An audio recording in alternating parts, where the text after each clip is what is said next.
Hello, today we have this problem. It's also from 1985 Putnam, like the last video.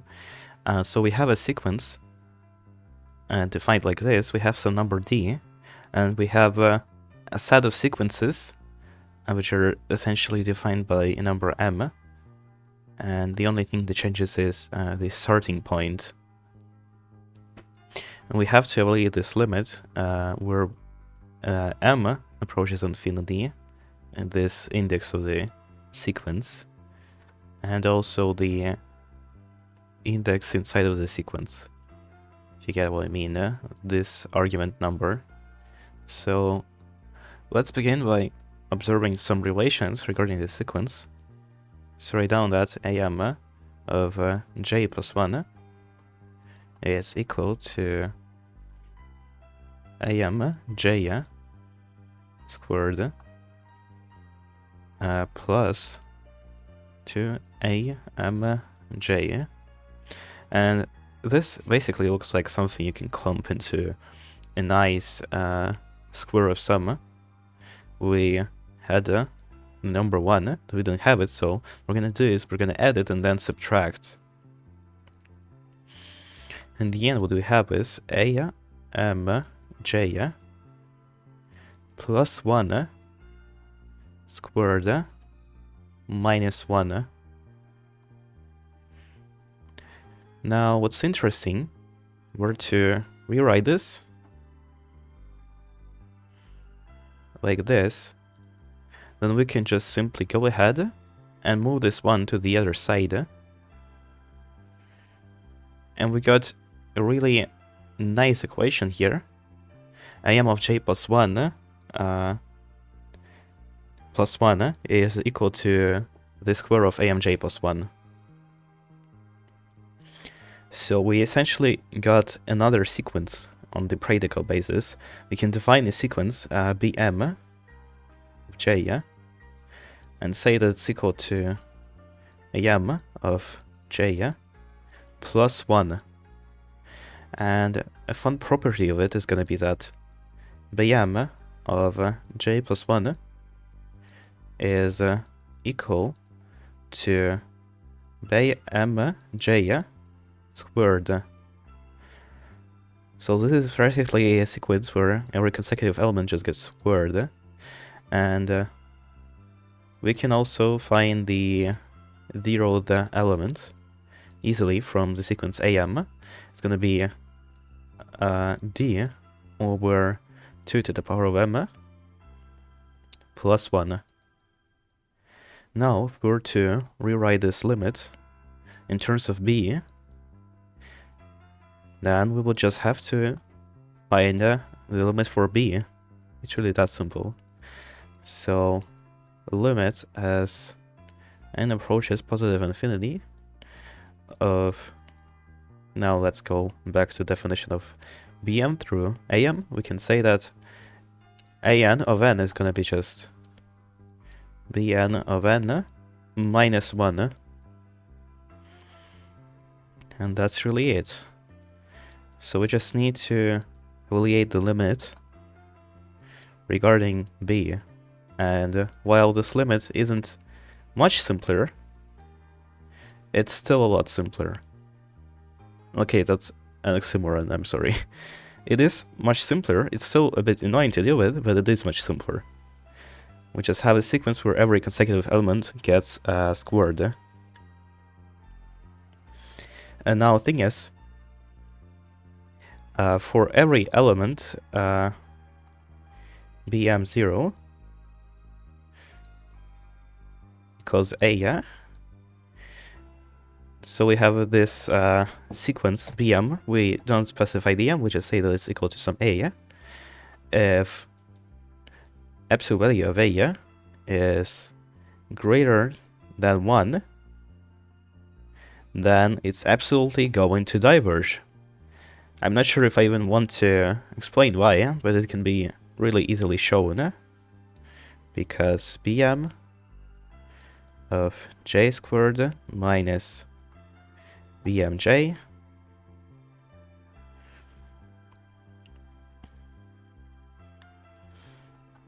Then let's say that it's factorized as this bm j times 1 and minus bm j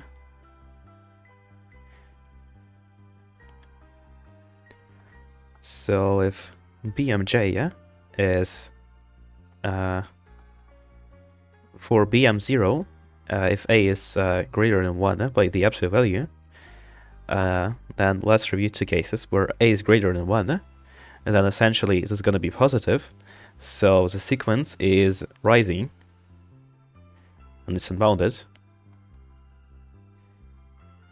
And if we were to say that a is less than 1, then element 2, the second element, b1, okay, not like this, it's by bm of 1, the element of bm is gonna be greater than 1, and then it's the same deal. Why is gonna be greater than 1? Because if we were to square a negative number, it's basically the same deal as squaring its opposite, because square doesn't exactly care about the sign, what's under it. And if it's less than 1, then it's equal to the square of a number on the other side of the number line that's greater than 1. And a square of number that's greater than 1 is also greater than 1. So essentially, it's going to diverge. Now, what we have shown is only that it's increasing or decreasing outside of this bound. Let's just show that it cannot converge to a number that is part of that. Let's say that it does converge. We say that the limit is L, and as we know, the limit, if we were to take it for this, is going to be the same as the limit for this. So what we can do is we can grab this part, say L squared is equal to L, and what we have is L times L minus 1 equals to 0. So the limit, the sequence, is going to converge either to 1 or 0. Now what we have shown is that for less than 1 it's going to be decreasing, and well, obviously, okay, not less than 1, less than negative 1 is going to be decreasing, and obviously 0 and 1 are greater than negative 1. So now the only part that we're considering is from negative 1 to positive infinity. Now let's check out numbers that are greater than 1. They're going to be increasing, so obviously they will never land on 1. So the only bound that we're considering is from negative 1 to 1.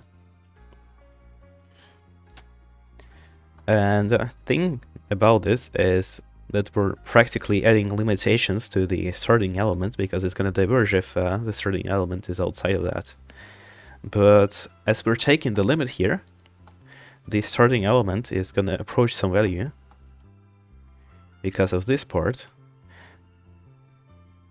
And this value is going to be approximately 1. But the side is going to matter a lot, because we have just shown that if greater than 1, then obviously it's going to diverge. So one restriction we already have is that for Bm to converge, D has to be less than 0.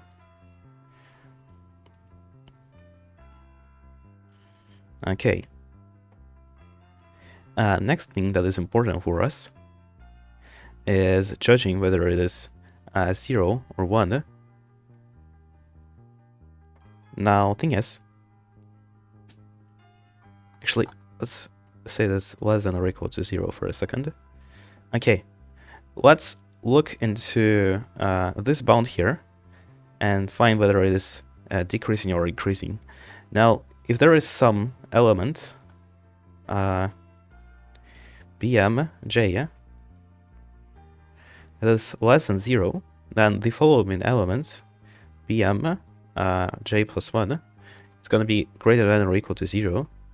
Not just greater than, just greater than 0, because of the way it's defined through squaring the previous element recursively. So essentially, we really only need to consider the bound from 0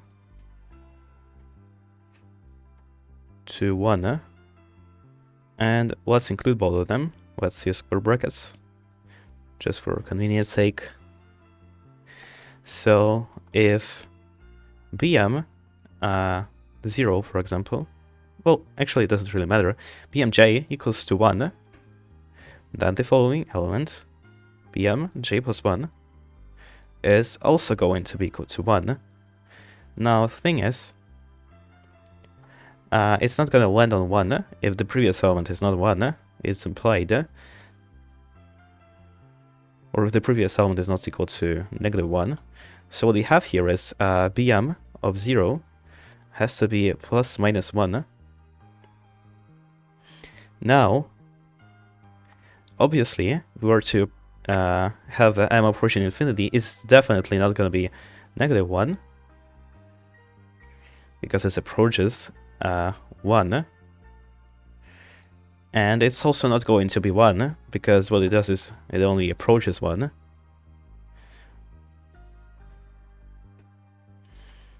Okay, so this essentially doesn't matter for us.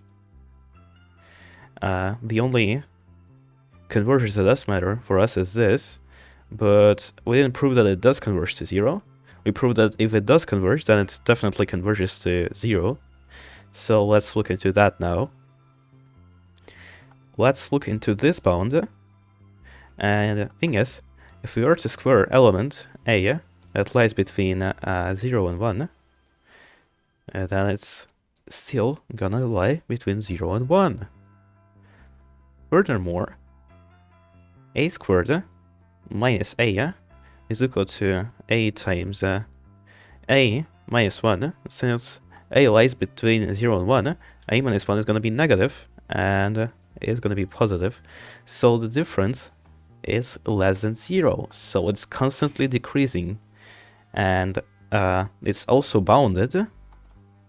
It's bounded from the interval to on the interval from 0 to 1.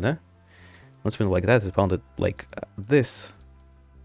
And what this implies is that it converges to 0. Okay, so now we know that a limit as n approaches infinity of bn n equals to 0. And what we can do is we can plug it in here and get -1 plus 0 because -1. Now, I know that the reasoning here overall is really weak. I'm not sure how to, improve on this a lot. I haven't done a lot of rigorous stuff on more advanced sequences. So if you want to say something, please do in the comments. I will read that. I'm trying to learn stuff, so thank you for everything. Bye.